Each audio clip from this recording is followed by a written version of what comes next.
Hello everyone, welcome to the second episode of MinMaxxing Minecraft. As you can see, I just increased my random tick speed to 5. This value is responsible for random events such as crops growing, trees growing, as well as a bunch of other things. It's normally set to 3, but I set it to 5 so that those events occur a little bit faster. You might also notice that my voice sounds a little bit different. That's for two reasons. One of them is because I'm a little sick. The second reason is because I was having a ton of microphone issues, and I had to basically redo my entire microphone setup, and that took a bunch of hours and was very annoying. Anyway, you can see that I was just gathering wood, and I crafted wool using my string duper. This will allow me to craft beds, which is important for breeding villagers. This episode, we're going to try to make our villagers start selling us useful items. But first, we need to get all of our villagers in one place. Because this series is about maximizing my time, and because I'm lazy, I'm going to use this pre-existing house and expand upon it to make our central villager location. As I'm digging it out, we're going to get into today's main topic, which is self-esteem. Many people my age have low self-esteem, and that sucks for multiple reasons. If you have low self-esteem, your days are going to be worse. However, it also affects the people around you. One thing I've noticed is that usually people with low self-esteem have a hard time setting boundaries. Boundary setting is crucial for any relationship, and without it, you simply can't have healthy relationships. For this reason, I believe that it's important for everyone to pay attention to how they view themselves. While self-esteem is an individualized journey, I'm going to share a few of the lessons I've learned, and hopefully you can take something away from them. One thing I've noticed is how Western society places a lot of emphasis on achievements. It's almost as if your value is defined by what you accomplish and how much you can produce. People often feel inadequate because they feel like they're not productive enough. But this is super unhealthy because there is no enough. Even the people that you look up to as successful often feel like imposters or like they haven't accomplished as much as they wanted to. Speaking of accomplishing things, I'm trying to get the villagers into the house right now. However, they're unable to climb this ladder, so I'm going to use stairs. Again, I used the bell trick to make them pathfind into the house so that I don't have to move them with minecarts or boats or anything like that. As you can see, once the stairs are up, they'll walk right into the house, which is super convenient. Back to the self-esteem topic. Like I was saying, almost everyone feels like an imposter, even the people that you look up to. This is why self-esteem based on actions or works is completely unsustainable. There's always more you could be doing, and there's always someone who is quote unquote doing better than you or doing more. If you're comparing yourself to others, which is essentially at the root of this whole system, you will always feel inadequate. Right now, I have an inadequate number of blocks, so I can't build my house. So I need to mine this tower so that I can get enough sandstone. But like I was saying, if we can't improve our self-esteem based on our works or our actions, how can we improve our self-esteem? In my opinion, all effective methods of improving your self-esteem have something to do with spirituality. I think that a belief in God can do wonders for your self-esteem. An anecdotal experience is that many of my devout Christian friends have great self-esteem, and that's super amazing for them. If you believe in a higher power and believe that you are placed on this earth for a reason, it makes sense that you're going to feel better about yourself. You're going to feel like you have a purpose. I understand that not everyone cares about spirituality and hasn't thought a lot about God or topics like that, but I'd encourage everyone to at least explore it. That being said, I will also offer a secular perspective. One thing that's undeniable is that we're all going to die. No matter how rich or famous you are, you're going to die, and no one is going to care about you in a couple of years. In comparison to geological time, humans have been around for mere moments.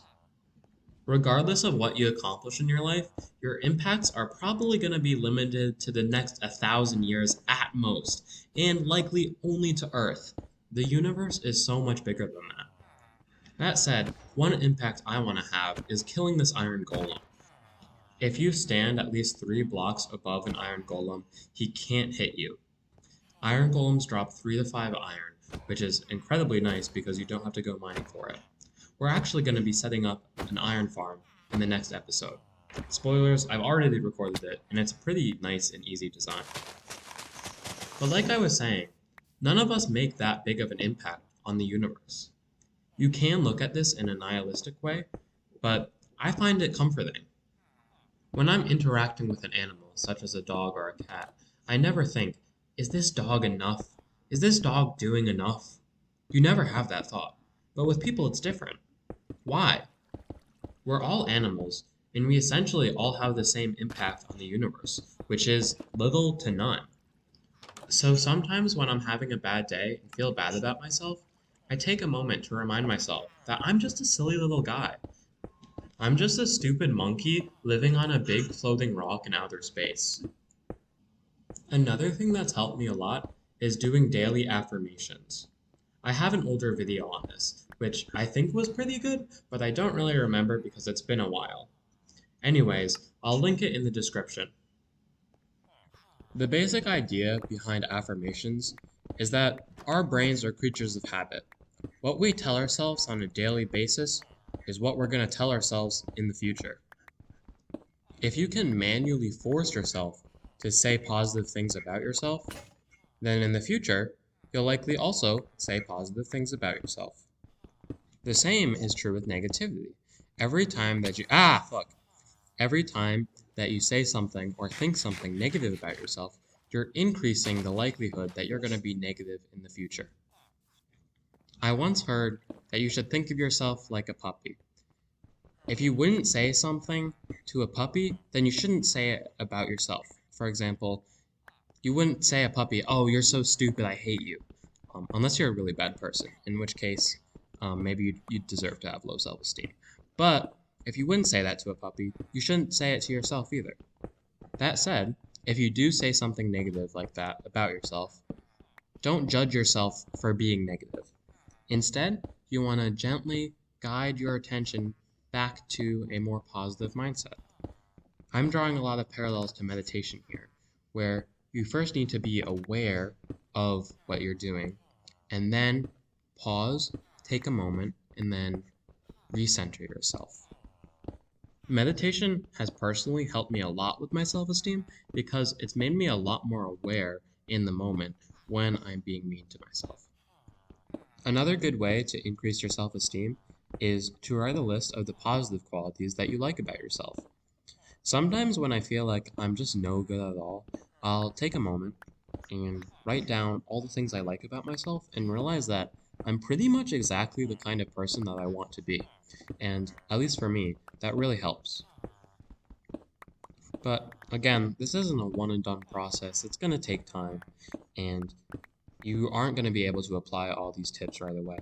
I just hope that you may be able to take one thing from this video and use it to positively impact your life. And if this did help you at all, I would really appreciate if you gave me a positive comment because those really make my day. So now that we've finished mining down the tower, we're just going to put the roof on top of the villager enclosure. This way there's no chance of any zombies getting in or them escaping at all. While we do this, I'm going to talk a little bit about purpose.